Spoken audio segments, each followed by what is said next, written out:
জিহাদের মধ্যে বিশ্বনবী সাল্লাল্লাহু আলাইহি ওয়াসাল্লাম বলছেন সর্বশ্রেষ্ঠ জিহাদ হচ্ছে জালিম শাসকের বিপক্ষে দাঁড়িয়ে হকের আওয়াজকে বুলন্দ করা। জালিম শাসকের সামনে দাঁড়িয়ে সত্য কথা বলা হচ্ছে সবচেয়ে বড় জিহাদ। এই জালিম শাসকের বিপক্ষে দাঁড়িয়ে, সম্মুখে দাঁড়িয়ে যারা সত্যের স্লোগান দিবে, সত্যের আজান দিবে, তারা অবশ্যই আল্লাহর কাছে মুজাহিদ হিসেবে গণ্য হবে যদি ঈমান থাকে। এবং এই অবস্থায় যদি কেউ মারা যায়, সে অবশ্যই আল্লাহর কাছে শহীদ হিসেবে বিবেচিত হবে ইনশাআল্লাহ।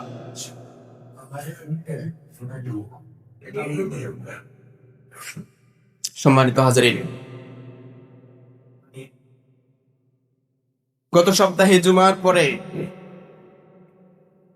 আমাদের ভাই 18 কোটি মানুষের কণ্ঠস্বর শরীফ ওসমান হাদি ভাইকে গুলি করা হয়েছে। তার তো ভিন্ন কোনো এজেন্ডা ছিল না। সে 18 কোটি মানুষের হৃদয়ে লালন করা কথাগুলো মাইকের সামনে শুধু বলতো। সে দেশদ্রোহীদের বিরুদ্ধে কথা বলতো, সে ইনসাফ কায়েমের কথা বলতো, সে মানুষের অধিকার ফিরিয়ে দেওয়ার কথা বলতো।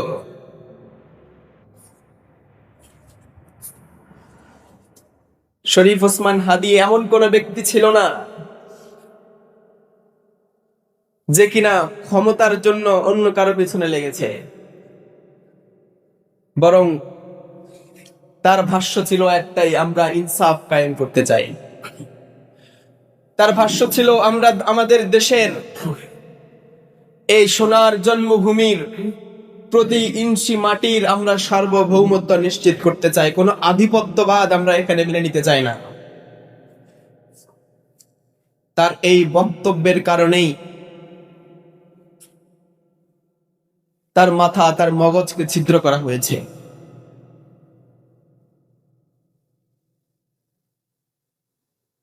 এটা কোনো বিচ্ছিন্ন ঘটনা নয়, বরং এটা একটা কন্টিনিউয়াস প্রসেস।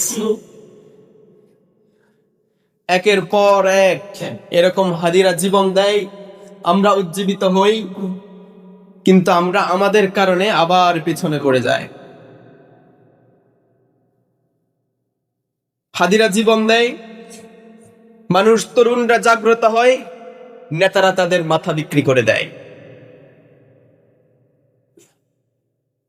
এভাবে করেই যত দিন যায় নতুন নতুন হাদিদের জন্ম হয়, তারা মানুষকে নেতৃত্ব দেয়, আর কিছুদিনের মধ্যে যখন তাদেরকে আমরা হারিয়ে ফেলি, তারপর নেতারা তাদের মাথাগুলো বিক্রি করে দেয়। অথচ ইসলামের ইতিহাস ভিন্ন কথা বলে। এক ভাই অপর ভাইয়ের রক্তের প্রতিশোধ নেওয়ার জন্য নিজের জীবনকে বাজি রেখে দেয়। আল্লাহ রাসূল সাল্লাল্লাহু আলাইহি ওয়াসাল্লাম উমরা করার জন্য বের হয়েছেন, 1400 সাহাবী সাথে ছিলেন। যখন মক্কার কুরাইশরা এটাকে বাধা দিল, নবী করিম সাল্লাল্লাহু আলাইহি ওয়াসাল্লাম চুক্তিপত্র করার জন্য, তাদের সাথে সমঝোতা করার জন্য ওসমান রাদিয়াল্লাহু তাআলা আনহুকে প্রতিনিধি হিসেবে তাদের কাছে পাঠালেন। লম্বা সময় পার হয়ে যাওয়ার পরেও যখন সাইয়েদনা ওসমান রাদিয়াল্লাহু তাআলা আনহু ফিরে আসেননি, তখন আবু বকর, ওমর, আলী রাদিয়াল্লাহু তাআলা আনহু সহ সাহাবায়ে কেরাম হাতে হাত রেখে প্রতিজ্ঞা করেছিলেন রাসূল করিম সাল্লাল্লাহু আলাইহি ওয়াসাল্লামের নেতৃত্বে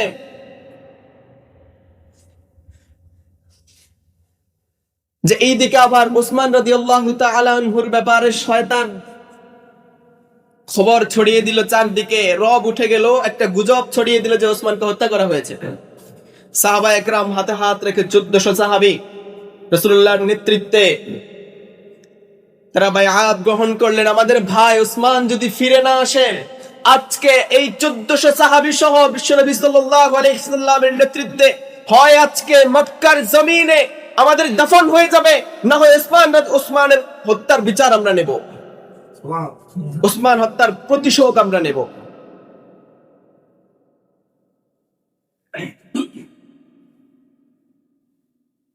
এবং এই বায়াতকে আল্লাহ তাআলা বলেছেন সফল বায়াত, পৃথিবীর শ্রেষ্ঠ বায়াত এটা ছিল।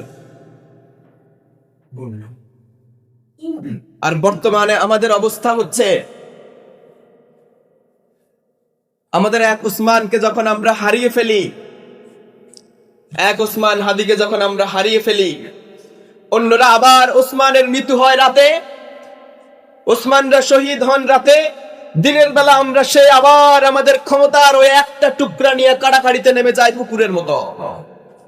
আমরা আবার সে হায়নার মতো, শকুনের মতো পচা দুনিয়ার এই সামান্য নেতৃত্বের জন্য আমরা আবার আমাদের কাজে লেগে যাই, আমাদের স্বার্থে এটাকে ব্যবহার করা শুরু করে দেয়।